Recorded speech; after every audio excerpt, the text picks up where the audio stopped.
Bonjour à tous, avec l'aide de Dieu, nous allons étudier une sikha du Rabbi sur la paracha de Vayechi du volume 25 de l'Ikutei Sichot, la première sikha de Vayechi. Au début de la paracha de Vayechi, on nous raconte comment Yaakov Avinu a appelé son fils Yosef et il lui a dit « Al na tikbereni b'Mitzrayim, s'il te plaît, ne m'enterre pas en Égypte. Un satani b'Mitzrayim, lorsque je vais mourir, tu vas me transporter de l'Égypte. Ukvartani bigvuratam, tu vas m'enterrer avec mes ancêtres, avec Avraham, Yitzhak, dans Meharat Marpella. Mais pas en Égypte. Yosef, il dit à son père, Anochi esekid varecha, je vais faire comme tes paroles. Je vais t'enterrer en Eretz Israël. Et là, à notre grande surprise, on voit que Yaakov ne se contente pas de la promesse de son fils qu'il a dit, Anochi esekid varecha, il dit à Yosef, Ishavali, jure-moi. Shavalo Yosef a juré à son père. Et la question est évidente, comme les commentaires demandent. Pourquoi Yaakov ne s'est pas contenté de la promesse de son fils Yosef? Est-ce que Yaakov craignait que Yosef n'allait pas accomplir sa promesse? Chazé Shalom. Les commentaires répondent que le serment n'était pas pour Yosef. C'était pas pour enlever la possibilité, la crainte que peut-être il va pas accomplir sa promesse. Non. Le serment était pour Paro, vu que Paro a beaucoup aimé Yaakov, qui a amené la bénédiction en Égypte. Paro voudrait que Yaakov va être enterré en Égypte. Et il va empêcher Yosef de faire la demande de Yaakov de l'enterrer en Eretz Israël. Et c'est pour cela que Yaakov a fait jurer son fils Yosef. Et par cela, il a enlevé la possibilité de Paro d'empêcher Yosef, vu que transgresser un serment, c'est pas quelque chose qui se fait. Ça, c'est la réponse des commentaires, qui est une bonne réponse en soi-même. Mais le Rabbi nous dit, voyons ce qui concerne Rashi. On a déjà expliqué plusieurs fois que toutes questions qui se posent dans le sens simple du verset sont répondues dans le commentaire de Rashi sur la Torah. D'après ça, c'est pas compréhensible. Pourquoi Rashi ne donne pas la réponse à cette question? C'est une question dans le pshat, dans le sens simple. Pourquoi Yaakov ne se contente pas de la promesse de son fils Yosef et il le demande de jurer? Encore plus que ça. Cette idée-là qu'on vient de dire, que lorsqu'il y a un serment, et grâce au serment, Paro ne va pas empêcher Yosef d'accomplir la promesse de son père, on la retrouve dans Rashi, mais non pas au début de la paracha, dans le dialogue entre Yaakov et Yosef, mais après qu'on parle de toutes les bénédictions, que Yaakov a béni ses enfants, etc., après, lorsque ça arrive concrètement le moment d'enterrer Yaakov, et que Yosef, il envoie des messagers à Paro pour dire « Je veux enterrer mon père en Eretz Israël », Paro dit « Vas-y, monte en Eretz Israël, et enterre ton père, Kacher Ishbiecha, comme ton père t'a fait jurer. » Et le commentaire de Rashi, là-bas, lorsqu'on parle donc de l'enterrement concrètement, il dit que cette précision, Kacher Ishbiecha, comme ton père t'a fait jurer, est pour dire que si ton père ne t'avait pas fait jurer, je t'aurais pas laissé aller l'enterrer. Mais Rashi, il a expliqué ça seulement là-bas, au moment de l'enterrement, non pas au moment de la discussion entre Yaakov et Yosef. Alors le Rabbi nous dit, justement, le fait que Rashi ne l'a pas expliqué ici, eh bien, ce que Rashi ne pense pas que ça c'est la réponse. Parce que sinon, Rashi aurait dû expliquer tout de suite, dans la discussion entre Yaakov et Yosef, quand Yaakov dit, Ishavali, jure-moi, eh bien, Rashi aurait expliqué, il a fait jurer comme les autres commentateurs, donc pas Rashi, quand les autres commentateurs disent, que justement, pour que plus tard, il pourra s'en servir comme carte, comme moyen d'obliger Paro, je suis obligé de faire le serment que j'ai dit à mon père. Donc on est obligé de dire que Rashi, d'après lui, la raison pour que Yaakov a fait jurer Yosef, c'est pas pour mettre de la pression sur Paro, mais c'était littéralement pour faire un serment. C'est quoi un serment? C'est pour renforcer la chose chez Yosef même. Donc la question est toujours là, dans le sens simple, d'après le commentaire de Rashi. Il faut comprendre pourquoi c'était pas suffisant la promesse de Yosef, à tel point que Yaakov avait besoin que Yosef va lui jurer, faire un serment. Seif Bet, le Rabbi nous dit l'explication est la suivante. Le chidouche, la nouveauté, la particularité qu'il y a dans un serment par rapport à une haftacha, à une promesse ordinaire, c'est lorsque quelqu'un prend quelque chose en serment de faire une certaine chose, eh bien il s'engage totalement que cette chose-là doit être faite quoi qu'il arrive, quelle que soit la situation, même s'il va y avoir plein d'empêchements pour faire la chose, vu qu'il a fait un serment, il a juré, il va pas prendre en considération quoi que ce soit, il va accomplir le serment, donc quelle que soit la situation. C'est la raison pour laquelle il y a une différence à l'intention que la personne elle porte sur faire la chose, si c'est une promesse ou un serment. Lorsque quelqu'un il promet juste comme ça, de manière ordinaire, de faire quelque chose, eh bien, c'est pas obligé que ça va lui prendre la tête constamment, qu'il va prendre ça en tête et à cœur à chaque instant. Il va faire, mais quand ça arrivera le moment, à ce moment-là, il va faire ce qu'il faut. Il va faire son maximum pour faire la promesse. Par contre, lorsque quelqu'un prend quelque chose en tant que serment, eh bien, il a ça en tête constamment, en sachant que cette chose-là, c'est obligé qu'elle soit faite. Et si ça ne va pas être fait, eh bien, il y aura toute la gravité de transgresser un serment, ce qui est très très grave. Donc déjà, à l'avance, il prévoit toutes sortes de phénomènes, toutes sortes de choses, etc. Il est prêt à tout. Pour quoi qu'il arrive, quand ça arrivera le jour J, il fera exactement ce qu'il faut. Donc, dans le serment, l'engagement, il est beaucoup plus fort que dans une promesse. Dans le serment, la personne, elle s'engage dès maintenant, chaque jour, 24 heures sur 24, qu'elle est en train de réfléchir à toutes sortes de choses qui peuvent arriver, que lui, il va surmonter, et qu'il fera lorsque ça va arriver le jour J. Par contre, quand c'est une promesse, il promet, mais ça ne lui prend pas la tête dès maintenant. Quand ça arrivera le jour J, il réfléchira comment il peut tout faire, mais ce n'est pas un engagement qui est aussi fort. C'est la raison pour laquelle le rabbi nous dit, mais pas dans le sens simple, que Yaakov il a fait jurer son fils. Yosef, on Satan et Mitzrayim, il ne s'est pas contenté juste de la promesse, Anochi Esakid Varecha, je vais faire comme tes paroles. Parce que la volonté de Yaakov était que Yosef va se rappeler à chaque instant, il va faire très attention à ça. Il est Be'eretz Lolahem, il est dans une terre qui n'est pas la leur, il n'est pas en Eretz Israël, il est en Égypte. On ne sait pas quelles difficultés vont arriver, qui ne vont pas laisser la possibilité à Yosef à l'avenir d'accomplir sa promesse. C'est la raison pour laquelle il faut trouver toutes sortes de tarboulot, de choses pour être sûr et certain qu'il n'y aura pas d'empêchement à l'avenir, et c'est pour cela donc il a fait jurer aussi. Bien, donc ça c'est la première partie de la Sira, donc il nous donne une réponse que c'est vrai, il y avait un engagement, mais l'engagement n'est pas aussi fort qu'un serment, et vu que Yaakov avait peur que Yosef allait avoir d'autres empêchements plus tard, c'est pour ça qu'il a dit, écoute, il faut que tu me jures, c'est un engagement qui soit extrêmement fort, qui te prenne la tête dès aujourd'hui, que quand ça arrive le moment, tu vas faire tout pour que je vais être enterré en Eretz Israël. Mais dans ces vidéos, le rabbi nous dit, la réponse n'est pas si suffisante que ça. Parce que Yosef, quand il a promis à son père, il lui a dit, je vais faire comme tes paroles. Yosef, il était assez grand pour comprendre qu'il peut y avoir des empêchements. Et il savait tous ces empêchements qui peuvent arriver. Et quand il a dit ça, et en plus, déjà quand son père il a dit, et de lui promettre, il a dit Simna yatra tachatirech, il met ta main sous ma hanche. Donc c'est une manière de jurer, comme Rachel le dit, Veishava et jure. Donc c'est ici, il y avait déjà un zirouz, un zèle de choua, de serment. Donc quand il dit Anochi esek dvarecha, je vais faire comme ta parole, ça englobe déjà le fait qu'il fait un serment. Pourquoi Yaakov il a insisté encore une deuxième fois? Ici, il est en train de souligner encore une autre fois. A priori, déjà la première fois, c'est pas juste comme ça. Une promesse, c'est lié avec le serment. Pourquoi la deuxième fois, après qu'il demande un serment clairement, pourquoi Yaakov a tellement insisté? Alors là, le rabbi va donner une explication dans le sens profond des choses.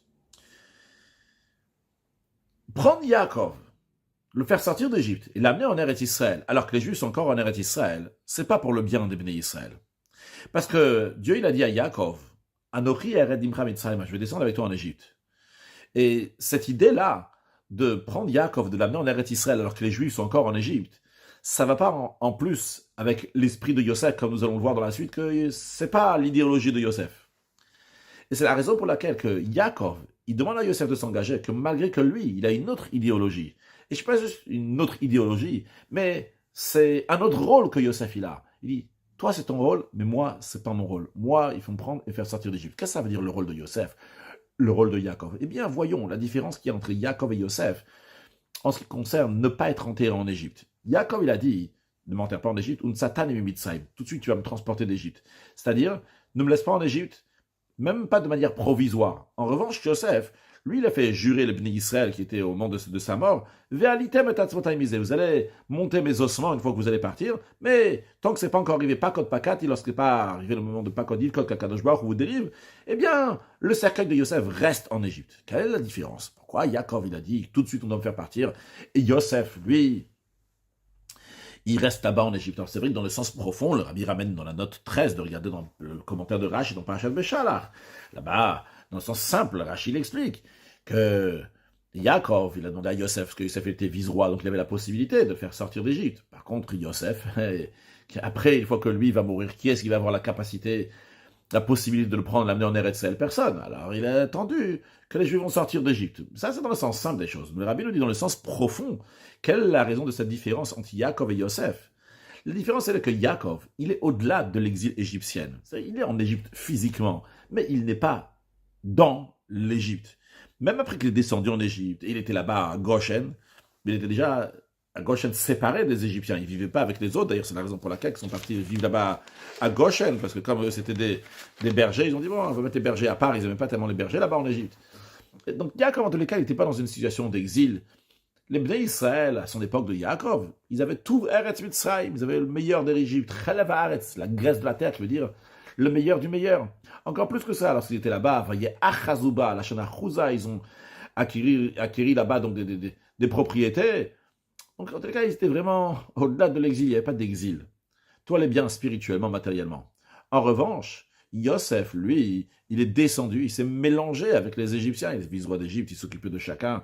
Et le Yam Ish et Yadov Edrag, personne ne peut lever la main, le pied sans Yosef. Yosef donnait des permissions aux Égyptiens de faire ci, de faire ça. Il était dans l'Égypte. Et d'ailleurs, la raison pour ça, sur le plan spirituel, c'est parce que le niveau de Yaakov en lui-même fait référence au monde de Hatzilut, le premier des 4 mondes spirituels. Ce monde-là, c'est le monde de la Hardout, de l'unité d'Hachem. Il n'y a que de la divinité à 100% dans ce monde de Hatzilut. Donc ce monde-là, ce premier, il est bien au-delà des mondes de Bria, Yetzira, Asiya, donc le deuxième, troisième et quatrième monde spirituel. Et à plus forte raison que Yaakov, il était au-delà de l'obscurité de l'Égypte. Ça, c'est Yaakov. En revanche, Yosef, il y a écrit « El toldot Yaakov Yosef ». Qui Yaakov a engendré, c'est Yosef. Évidemment que Yaakov n'a pas engendré que Yosef. Et dans la Chassidoute, c'est expliqué dans le sens profond de ce verset, que qui est-ce qui engendre les sujets de Yaakov? C'est Yosef. Qui est-ce qui fait passer les sujets de Yaakov? Yaakov est dans le monde de Hatzilut, dans le premier monde. Qui est-ce qui fait passer ces sujets dans les mondes inférieurs, dans le monde de Bria, Yetzira, Asiya, dans ce monde-là? C'est qui fait ça? C'est Yosef. Yosef avait cette capacité de prendre donc toute la sainteté que Yaakov avait dans le monde de Hatzilut et l'amener, la transférer dans les mondes inférieurs jusqu'à ce monde inférieur. Et c'est la raison pour laquelle, qu'en ce qui concerne Yaakov, son corps ne peut pas du tout rester en Égypte. Dès que Yaakov va mourir, en tout cas dans les jours qui vont suivre, Yaakov dit « Un satani mitzrayim » tu vas me transporter. Il n'est même pas qu'il va à l'item, faire monter.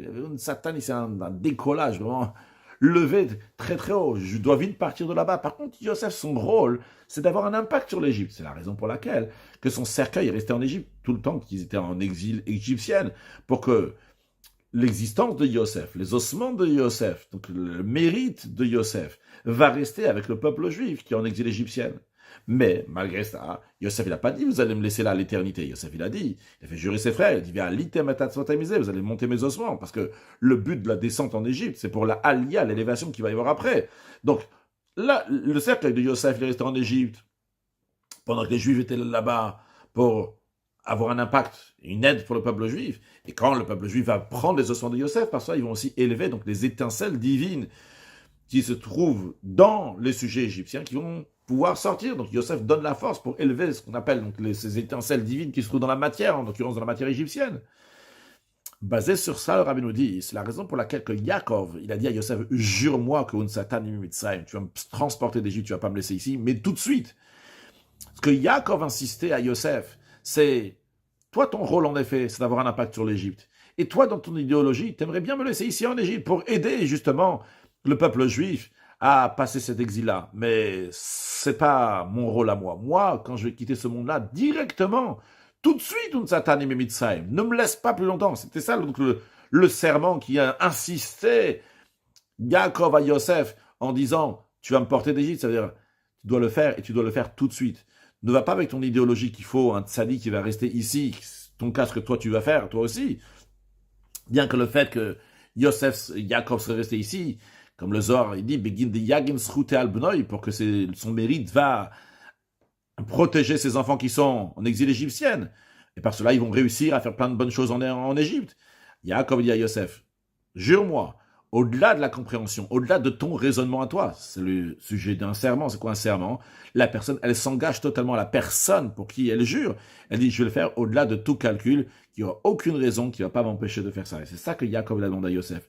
Il a dit, s'il te plaît, moi, je reste pas ici en Égypte. C'est pas mon rôle. Jure-moi que malgré le fait que toi, dans ta tête, tu penses que c'est mieux que je vais rester ici en Égypte, mais il ne faut pas que je reste ici en Égypte. C'est pas mon rôle à moi, Yaakov. C'est Yvdal que le rabbi dit, mais quand même, pourquoi Yaakov, en effet, il n'a pas voulu rester là-bas en Égypte? Ça aurait pu aider le peuple juif avec les étincelles divines qu'il y avait en Égypte. La réponse est la suivante. il y a une règle que en chavush matir atzmum bet asurim. Quelqu'un qui est en prison ne peut pas sortir lui-même de prison. Il a besoin de quelqu'un de l'extérieur pour l'aider à sortir de prison. Et c'est la raison pour laquelle, pour que le peuple juif, quand il est en Égypte, il va pouvoir sortir de prison, entre guillemets, sortir de l'Égypte. Et pas juste sortir de l'Égypte et laisser l'Égypte derrière, mais aussi pouvoir élever les sujets de l'Égypte. Eh bien, ils ont besoin d'être rattachés à un sujet, à quelqu'un qui est au-delà de l'Égypte. Et en l'occurrence, donc, c'était Yaakov Avinu. Et quand on parle donc de Yaakov qui était Avinu notre père, il y a écrit Brakra de Avou, que le fils, c'est le pied du père. Donc, c'est une suite du père. Donc, lorsque nous avons le père, lorsque nous avons la tête qui se trouve en Eretz Israël, eh bien, ça aide à sortir de la prison dans laquelle on se trouve, que le pied se trouve en prison, les enfants se trouvent en prison, ils se trouvent en Égypte, ils vont réussir à sortir d'Égypte, sortir de prison et aller en Eretz Israël. Il y a besoin que Yaakov va rester au-delà de l'Égypte. Et c'est la raison pour laquelle, que pas juste rester au-delà de l'Égypte, il a fait jurer Yosef, un satan imitzraim. Le fait d'avoir fait jurer Yosef, tu vas me faire sortir d'Égypte. Par cela, il a rattaché Yosef, donc l'enfant de Yaakov, au niveau de Yaakov, comme il est au-delà de l'Égypte. Parce que c'est quoi le serment? Tu me jures que tu vas être au-delà de, tu vas m'amener à moi au-delà de l'Égypte. Donc il y a un lien ici entre moi, Yaakov, qui est au-delà de l'Égypte, et toi, Yosef, qui reste en Égypte. On va avoir un lien, et par cela, après, il pourrait y avoir que tout le peuple juif vont avoir ce qui a été dit à Yaakov et à Nochi, à Al-Hagamal, que Dieu lui dit, je vais te faire monter d'Égypte, faire sortir d'Égypte, sortir de l'exil égyptien. Donc on a répondu à la question, pourquoi Yaakov, lui, il n'est pas resté en Égypte? C'était pour aider le peuple juif à sortir d'Égypte. Il y a besoin de quelqu'un qui soit au-delà de l'Égypte. Et là, c'est fait, le rabbi conclut avec un enseignement pendant 2 jours, dans ce dernier exil. Le rabbi nous dit, quelle que soit la situation du juif en exil, même si elle est très très bien, super bien, matériellement, spirituellement, comme c'était avec Yaakov, il y avait tout Eretz Mitzrayim, Chelev Haaretz, le meilleur de la terre d'Égypte. Et il étudie la Torah, il accomplit les mitzvot, de manière que même sa vie spirituelle, c'est une vraie vie spirituelle comme il se doit. Comme c'était le cas chez Yaakov, Vayichi Yaakov Beretz Mitzrayim, comme l'Admor HaZaken l'explique, que par le fait qu'il a mis là-bas une yeshiva en Égypte, et bien par cela, il a Chai, Vayichi, c'était vivant, il avait vécu en Égypte spirituellement très très bien. Donc malgré ça, le rabbi nous dit, même quand chez un juif, il y a tout ce qu'il faut matériellement, spirituellement, il doit toujours savoir et se rappeler que même dans cette situation-là, il y a la demande, l'exigence, avec détermination, Satan Mitzrayim, qui demande à Hachem, tu veux me faire sortir d'Égypte, tu vas me transporter de l'Égypte, et à tel point qu'il fait jurer, il se trouve en exil, il sait que c'est pas sa place d'un juif, et il doit s'élever, de sortir de là-bas. Et ça doit être, comme on a dit avant, sous forme de choix, de serment. C'est-à-dire, en plus du fait que dans les 13 principes fondamentaux du Rambam, dans le 12e principe, il dit Anima min be'emuna shlema, que chacun a le devoir d'avoir la emuna, la foi totale dans la venue de Mashiach. Et même s'il s'attarde, je vais l'attendre chaque jour qui va arriver, en sachant que la perfection et le but de tout, c'est la délivrance, comme c'est expliqué dans notre Sainte Torah, aussi bien la Torah écrite, aussi bien la Torah orale, comme c'est expliqué dans le Rambam. Eh bien, c'est pas juste qu'il sait ça, mais le rabbi nous dit c'est encore plus que ça. Ça le prend, ça le transcende intérieurement. Ça le touche jusqu'à la profondeur de son âme, de manière qu'il l'espère, et il demande, et il exige, à chaque moment, sans arrêt, Satan, il dit à Dieu, transcende-toi de l'Égypte, sors-moi de l'exil. Et comme d'ailleurs on dit dans chaque prière, pendant les jours de la semaine, l'Ishuatra qui vit nous kolayom, qu'à ton salut, à ta délivrance, on attend toute la journée. Qu'est-ce que ça veut dire? C'est-à-dire que 3 fois par jour, on proclame et on annonce qu'on attend la délivrance de Dieu kolayom toute la journée. Qu'est-ce que ça veut dire toute la journée? C'est chaque jour et pendant toute la journée. Et même Shabbat et Yom Tov, le rabbi dit dans la note 36, bien que ce n'est pas de manière de tsar, de souffrance, que ça nous manque quelque chose comme Shabbat, comme l'an semaine, semaine on a le droit d'avoir du tsar, mais pas Shabbat, mais quand même, on demande aussi, on attend aussi, en plus du fait que dans chaque prière, même dans les filotes de Shabbat et Yom Tov, on dit que nos yeux vont voir lorsque tu vas venir à Tzion, à Yerushalayim. Et cette proclamation constante, et cet espoir, et cette demande à Kadosh Baruch sur la délivrance, elle amène à ça que le comportement du juif en exil va correspondre à la volonté de Dieu qu'il a envoyé le peuple juif en exil. Et à ce moment-là, l'exil n'a pas d'impact, n'a pas de yérida, chas v'shalom, n'a pas de descente, de chute sur le juif. Dieu en préserve, Rahman al-Litzlan, et au contraire, ça s'accomplit dans le juif, un satan et Mitzrayim, qu'Hachem va le sortir d'Égypte. Pas juste qu'il va le sortir d'Égypte, mais de l'Égypte même, il va avoir une élévation, comme on dit, Yitonaor Minachosher, qui a la supériorité de la lumière qui vient de l'obscurité. Donc cette Géoula, cette délivrance qui vient de l'Égypte jusqu'au niveau de Nassau et de Rosh Israël, Nassau de la racine de Satan, et donc qu'Hachem va élever le peuple juif, chaque juif et tout le peuple juif ensemble, avec la venue de Mashiach. Now, une excellente journée.